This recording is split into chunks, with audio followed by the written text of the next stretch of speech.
Good afternoon, everyone. I am Jen Bordeaux, the Director of Public Relations with New Direction Family Law, coming to you with today's segment of Family Law Uncorked.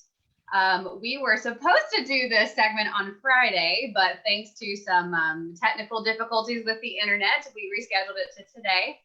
Or maybe it was Facebook. I don't know. The internet was still working, just Facebook or Zoom or something wasn't happening. So, but today I am joined with Dr. Susan Orenstein, who we're going to be talking about dating during quarantine or dating during COVID, because there's a lot of different levels that come to that, different stages of dating. And we thought that it would just be good. I've got friends and myself that are in this dating world right now, which can be interesting to navigate under normal circumstances, let alone now with these with the public health crisis. So Susan, first of all, thank you so much for joining me today and lending your tips and suggestions around this topic. My pleasure. Yeah, if you don't mind, just start by introducing yourself and a little bit about your practice. Sure. So I'm a psychologist in private practice in Cary, North Carolina, but for now I'm doing telehealth, which actually can be pretty nice. The commute's pretty easy to go from my bedroom to my porch or my study. And my specialty for over 20 years has been relationship issues. So I work with individuals and couples on how to navigate their relationships, new relationships, people who are married and struggling in their relationships, they want to improve their relationships, and then people who are on the verge of divorce and want to know how to happily end their relationships. And so that's how I've connected to your practice. It's great to know some really good ethical, law practices that I can count on to have integrity for my clients.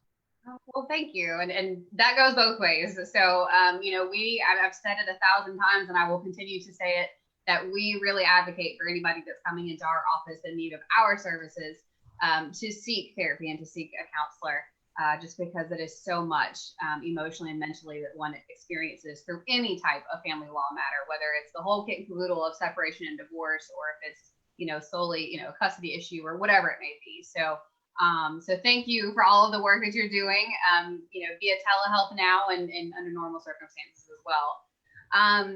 So in talking about dating and relationships, there's not a black and white situation when it comes to that. There's so much gray area because people are complex individuals, and so many different things that go into relationships, long-term, short-term, casually, whatnot. So we're going to cover a little bit of all of it today in a brief little time. We could probably spend hours talking about this, but first, let's talk about existing relationships. So right now you've got kind of three main categories that pop into my head. You've got married couples that are now spending more time together than ever, and with children at home a lot of times too. You've got couples who are living together but maybe aren't married or don't plan to be or whatnot, but they're living together. And then you've got couples that were dating, had established a relationship, some sort of relationship prior to the stay-at-home order or, in the quarantine. So I kind of want to touch a little bit about that and what you would recommend during this time, or tips, for still continuing to date, or how to support that during this time for those kind of three different sets of couples. Okay. I guess it started with married couples, because obviously there's going to be stress, like things are going to be provoked probably a lot easier in different times. Couples may have different viewpoints on what's going on in the world. Some might take it more seriously, some not so much. So what would you say, just in general? I know there can be a lot to go into it. What would you say in general for married couples right now to help them release or reduce a little bit of the stress during this time? Great. So there's so many ways that it plays out for couples. Some of the couples that I've seen in my private practice have come to me originally like a few months ago because they had so much stress of not seeing each other. Maybe one person traveled all the time or was out with friends all the time. And so the issues sometimes are completely different. But I think what's really kind of ironic is in couples relationships are becoming unmasked. So we wear masks outside to keep ourselves safe. But at home with our partners, the one place you can take the mask off literally, but figuratively too. And so to be able to take your mask off, you have to feel safe. And so what I'm working with couples on when I'm giving telehealth the advice I'm giving is, how do you make your partner feel safe so that you can confide in him or her, share your feelings, share your needs, and not be worried that you're going to be shamed or blamed, that you're creating an atmosphere at home where it's really valued, that people are honest and caring for each other. So it's intense for people, because sometimes the work that they would do in couples therapy that might take a year or two, I've seen people make amazing gains in just a month, because they're really having these heart-to-heart conversations and sharing their needs and being really loving to each other. So that's if people are really intentional about it, they can make great strides. Other people who really aren't being intentional about it might be avoiding each other. There might be some blow-ups. Unfortunately, we know there's a spike in domestic violence. And so in those cases, I would really encourage people to get some support, make sure that they have some boundaries, some agreements in place, know how to be safe. God forbid, when there is domestic violence, there are helplines and things like that. But I think for most people, it's just, it gets very exhausting. And so people need to be intentional to have some strategies and some agreements, like, what's the day going to look like? What are the plans? Who's going to do what? Lots of communication is helpful. Yeah, absolutely. And that, I think that would go for couples too that are living together but aren't legally married. So we'll kind of join those together, because I think that would probably coincide, or the same advice for both of those groups. So what about for people that have been in a relationship that aren't living together, and now you've got these stay-at-home, orders or shelter-in-place orders? How do you kind of navigate that? I mean, if it's a long-term, it's been an ongoing relationship, I would say that there's probably more of a foundation there. And so more FaceTime or, Zoom or whatever can be really good. I mean, I know some people have still been, meeting up or, hanging out, because I think part of the stay-at-home order was, checking on loved ones and things like that. So what would your advice be around for those couples that are dating, still trying to carry on this relationship and dating during quarantine? Well, I think for some people, I've heard of all different situations. I've heard some people who just started dating and then they had to be sheltered in place together when they really hadn't known each other very long. So in those relationships, I would imagine things get intense and they take off maybe quicker than naturally would be. So for those relationships, I would say just slow it down. Don't make any commitments. Wait till things open up, and don't rush into anything. Even though you're already sheltered in place, know that it takes a long time to get to know somebody, even though this is intensifying it. Then I've seen other couples that weren't living together but would see each other now and then, that haven't been able to see each other in as much. And some of them are kind of deciding maybe that's okay, that really it wasn't meant to be. So every couple has a different situation, but I would say I wouldn't make any decision about a commitment based on just these couple of months. It's just not normal. Yeah. I can't say one thing that I've seen some of my friends, on social media and stuff, that people are getting creative of still, dating at home, whether that's, putting on a movie and kind of taking turns. One friend in particular, she'll put up there, she'll be like, oh, it's date night, and it's his turn to decide, what's good. So it's not always on one couple or the other, or with one person in the couple or the other, to try to be creative or figure out, because I think the monotony of, staying at home and like, okay, well, are we going to binge on Netflix this time? Or, things like that. You want to try to mix it up some, just because individually, it's a little bit more fun to be creative and can kind of, lighten things and be fun that way. So I think that's been great to see people get creative, to be, date nights night, even though we're at the house, maybe get the kids involved. The kids kind of cook for you. I had a colleague through a different organization that he and his wife's 20-something anniversary happened during this time, and the kids dressed up and did like two-seater dinner for them and like cooked dinner and had like made all these signs and everything. And it was just so cute. So I do love to see the creativity that couples are having just across the board and helping each other get through this. And I know to begin with, whenever all this started, you know, it was really funny to see the different memes and places about, you know, learning what kind of employee your spouse is, you know, like that. I never knew that my husband was we'll circle back to that kind of corporate guy or whatever, you know, like those were really fun whenever all this first started. So it's actually, I mean, it's sad and it's nice. So when I tell couples when they're first meeting, it's kind of like getting that new car smell. There's all that excitement, or you're opening up a present and it's all nice and shiny, but you can't make a decision on that person and if they're really good for you until you've been with them at least a year or two and seen them when they have the flu and seen them when they're grumpy. And so in a way, it's like you're getting to see all of it early on. It's a little sad though that there's not that new shiny new car smell. But I think what you're saying that's interesting is you can see how creative your partner is and how they cope under stress. So it's not just dating and getting excited because somebody's really good at picking a fancy restaurant or somebody looks really attractive in this certain outfit. You're really seeing people underneath those layers, which in the long term is what makes things sustainable. Yeah. And I you know, I love your point. Because, you know, when you get into a new relationship, you are super excited, right? And you kind of have, you know, it's like seeing the person through with those rose-colored lenses. And, you know, whether you're ignoring red flags or letting things that maybe really would normally bother you not bother you so much because this is a new person. Well, you know, this is something they actually do. This is just whatever. And I never really thought about like that's really intensified right now for people that were just starting to date and now they have all this time together. And so, you know, with that excitement and then this forced time together of really speeding through or looking past some of those things that really you shouldn't ignore just because of the circumstances. And I imagine that's really hard because just of how exciting that, you know, the beginning of a relationship can be.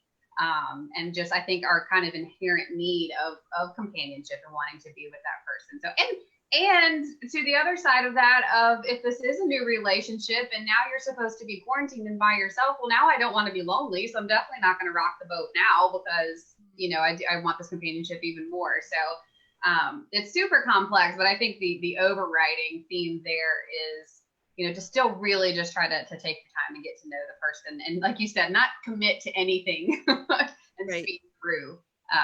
Well, and on the other flip side is when things open and when we have relationships we normally have with friends, family, maybe your partner plays golf or tennis, you know, is in a book club. There are all these other people in their world. And so healthy couples in real life, not during this time, are really good at supporting each other's interests and letting each other have their own lives and also having a shared life. So it's a me, you, and a we. So right now there's this intensified we. When things open up, it's really important that people are able to support their partner's individual interests and cheerlead their individuality as well. Yeah, absolutely. I like that. Okay, so that's existing partnerships and relationships. So let's transition to the non-existing, yet, I should say. So, you know, right now, the major part, it seems like dating culture is all online through an app. And, you know, it's like this rush of find out everything about the person. It's like a resume almost, it seems sometimes, as opposed to you know, really just taking the time to get to just know somebody and let it unfold naturally. And so now during this time, I mean, but the dating apps and online dating is based around, okay, we connect.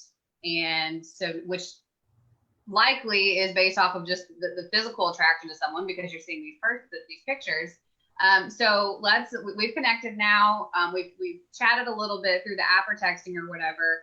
All right, now let's meet up, and then you kind of go from there. I know my personal experience with that. I'm an open book. I have no issues saying this. That was my experience. I didn't want to have a pen pal whenever I'm getting to know someone because there is a difference of a text or, you know, than obviously meeting someone in person. So, but now that's not an option. one, there's nowhere to go because everywhere is closed. Right. And then two, it's, the social distancing and the stay-at-home orders. Now we are into phase one now, to where parks are, back open, still with the social distancing parameters. So let's talk about all of that. First question is this whole online dating situation, right? And that's not the only way to meet people, but pretty commonly what people are turning to now. Is it even worth it right now during quarantine? Should it even be on people's radars? Why not? I don't see why not. I mean, life's for living. I wouldn't say anybody needs to feel pressure to do that. So if they're saying this isn't a really good time, I don't really want to, that's fine. But if somebody has the interest, then go for it. And there are some advantages to using this at this time. I mean, people have more time on their hands. Yeah. and people are really reflecting, and people are wanting companionship. So I don't see why not. Yeah. Okay. And now there are challenges, like you said, but there are also some benefits. So when you don't really know somebody and you're doing everything online, there is a little bit more safety. You don't. So that's a benefit. I'm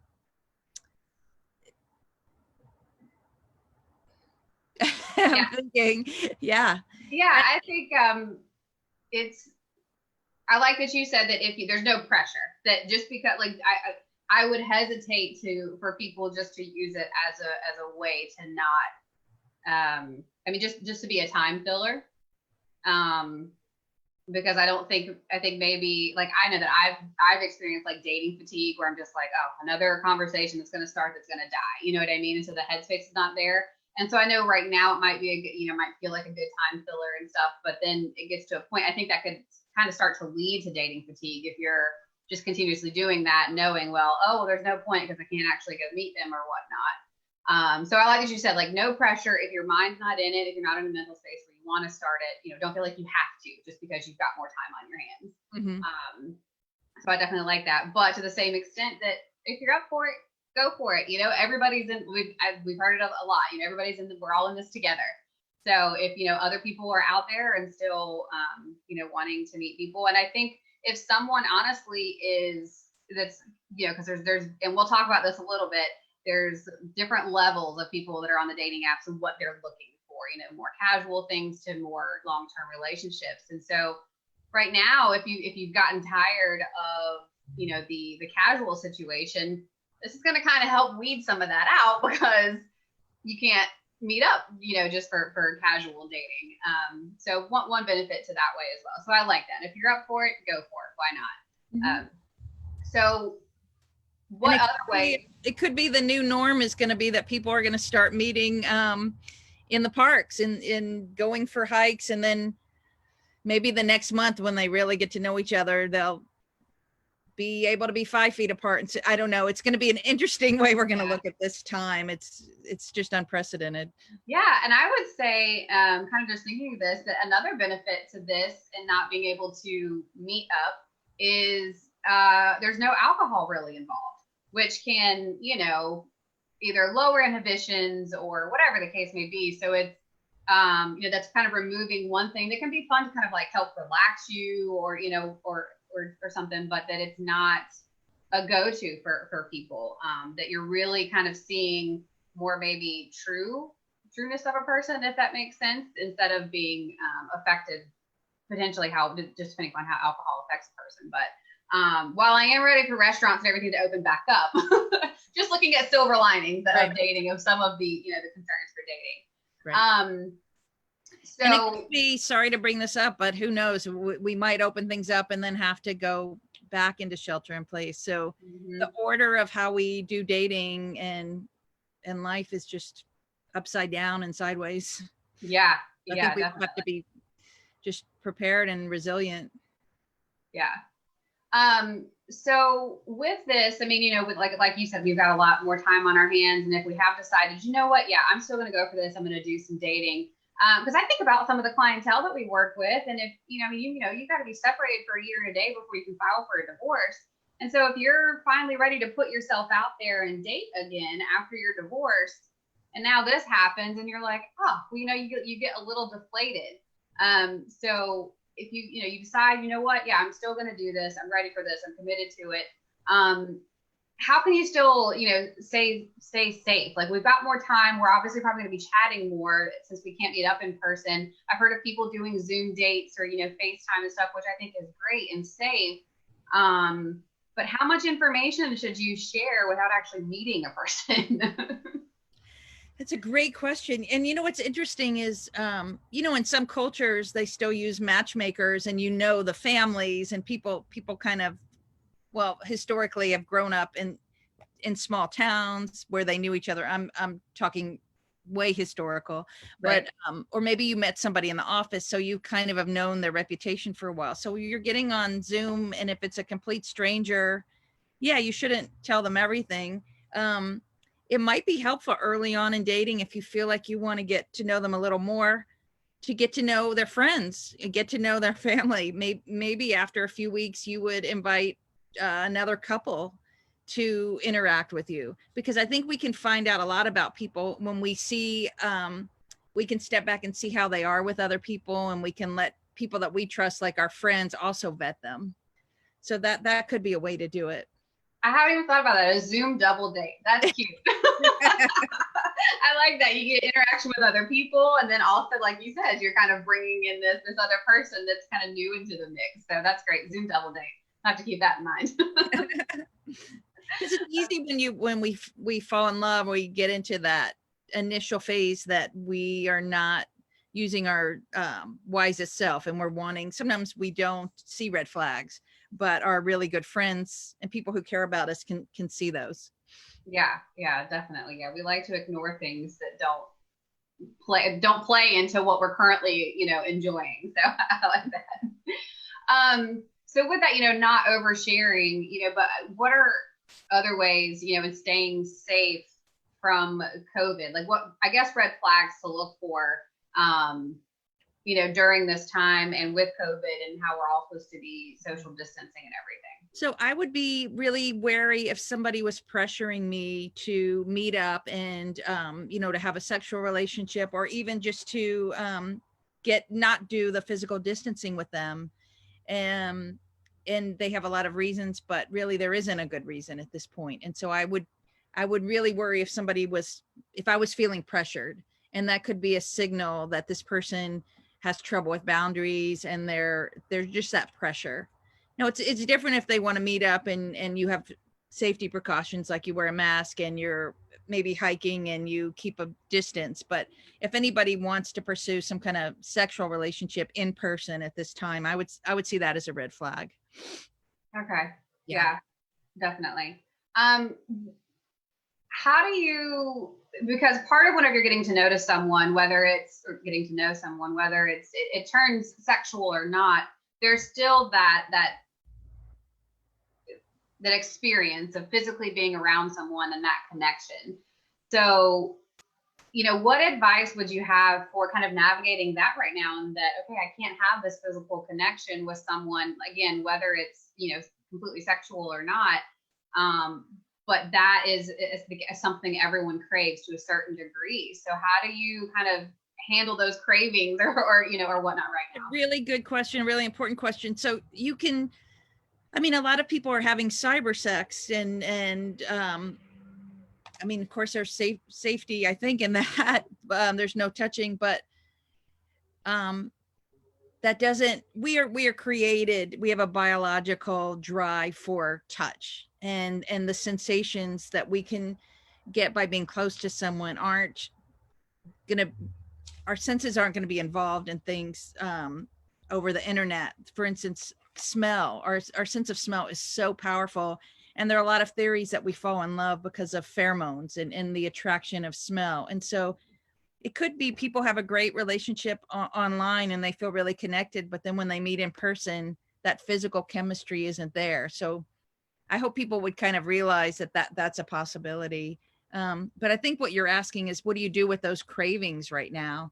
I think there are all kind of versions of sex that aren't face to face, but aren't necessarily satisfying to people. So I don't really have a solution. There's also all kinds of touch you can get with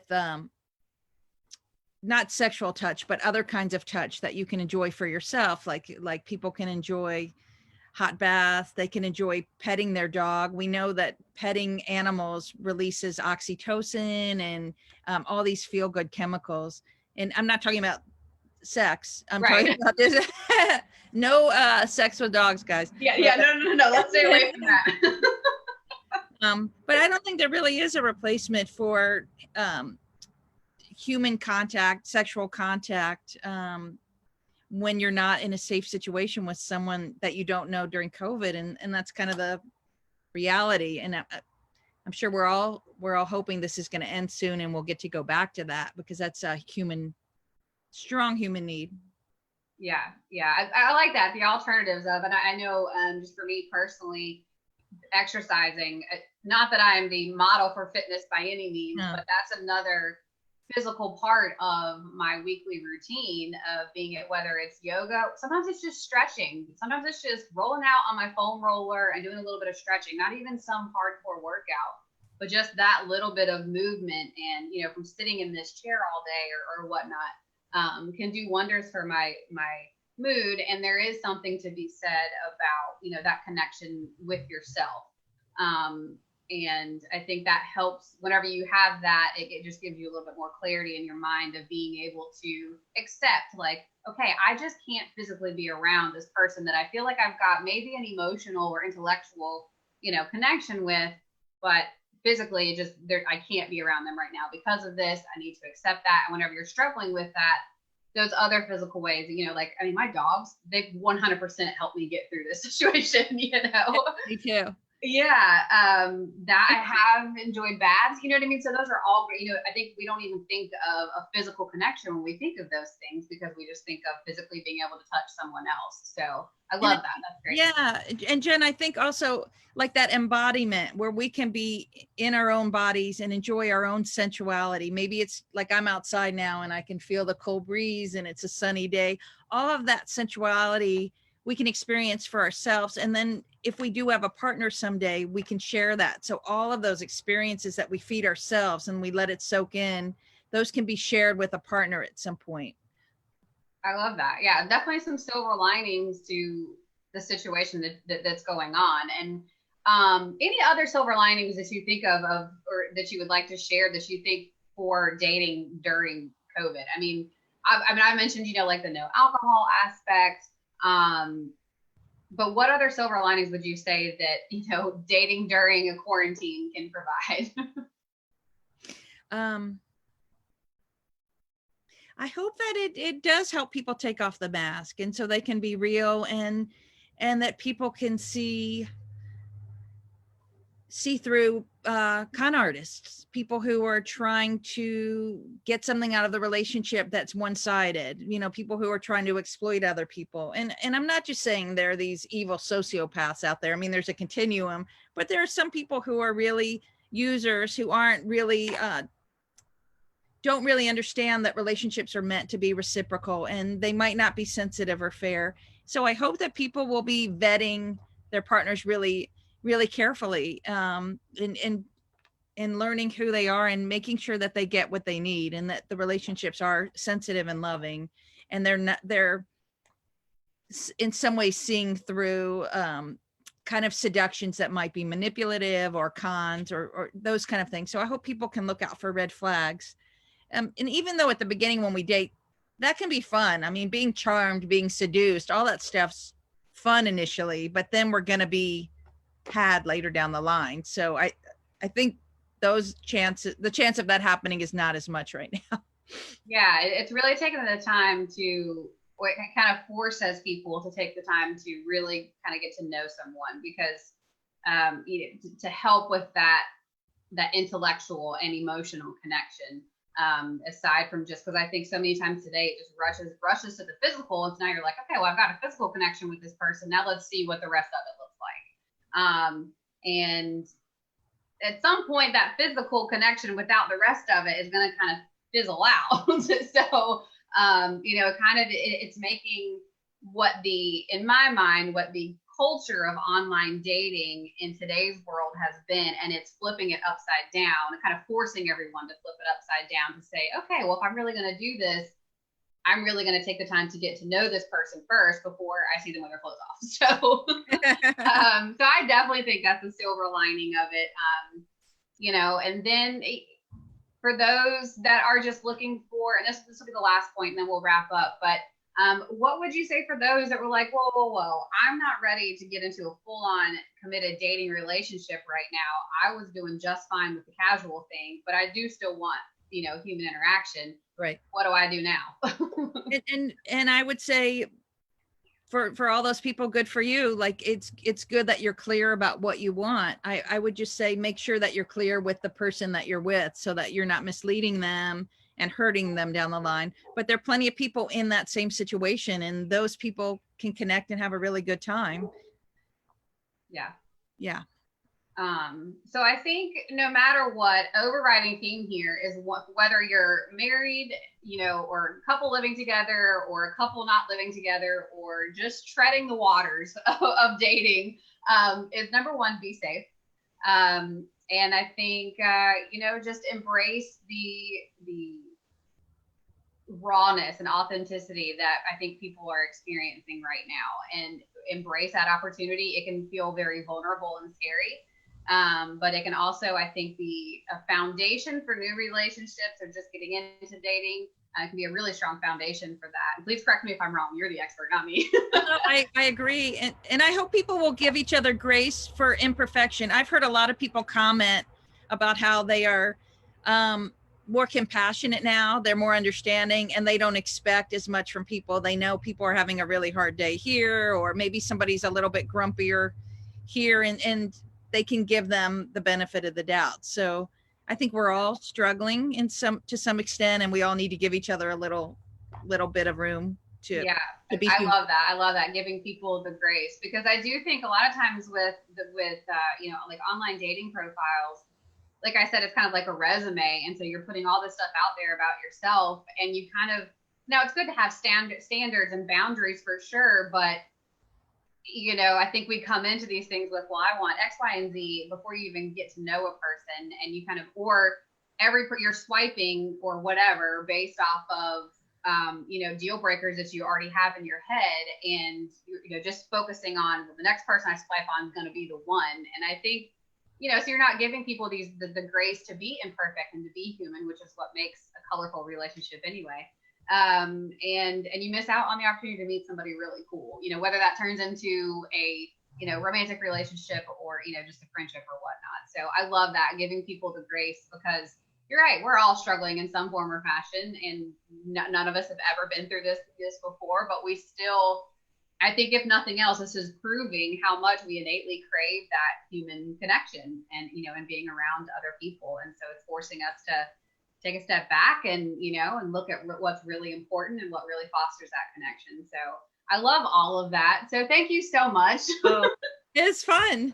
Thank you. This has been refreshing for me. These were all new questions. I'll tell you, these aren't things that I've really, well, until the last month, we're all thinking about these things. So yeah.